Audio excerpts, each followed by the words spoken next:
এখানে আপনি রাজনৈতিক বক্তব্য কেন দেন? শেখ হাসিনা সবচেয়ে বড় ম্যালিশিয়াস ছিল বিএনপির এগেইনস্টে কথা বলতো।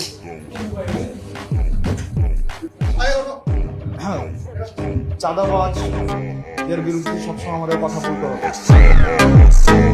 যারা চাঁদাবাজ, যারা মামলাবাজ, যতই বিশেষ করে এটা তো শালীনতা হইলো না। আমরা তো আপনাদের কাছ থেকে শালীনতা, ভদ্রতা, একজন কথা বললে আরেকজন কথা বলতে হয় না, এই ভদ্রতাটাই আপনারা শিখেন।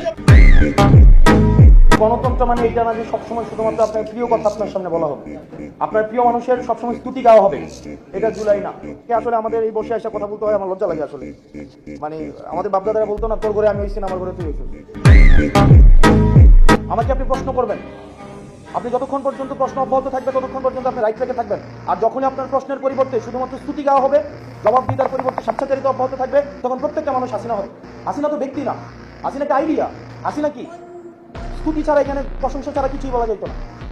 প্রেস কনফারেন্সগুলো কি হইতো, প্রত্যেকটা প্রশ্ন করা হয়তো খুশি করার জন্য, এবং একটা প্রশ্নের বিনিময়ে একটা দেশের অ্যাম্বাসি ভিজিট। আপনি রাজনীতির ঊর্ধ্বে কি? আপনাদের ডিজি যখন বসাইছে আমি দেখছি না, যে অফিস করতে দিচ্ছেন আপনারা দেন নাই, তখন রাজনীতি দিয়ে আপনারা ডিল করছেন। কোন জিনিসটা রাজনীতির ঊর্ধ্বে? হসপিটালগুলো অধপতন কেন? টেন্ডার বাণিজ্য হয় না, আপনি অস্বীকার করতে পারবেন। আমি আসনাদ আব্দুল্লাহ সাক্ষী, আপনাদের কোনো স্বাস্থ্য সেবার আমি 6টা মাস আমি ক্লোজলি ডিল করেছি। আপনাদের পোস্টিং প্রমোশন এগুলো রাজনৈতিকভাবে ডিল করা হয় না? আপনি বলতে পারবেন।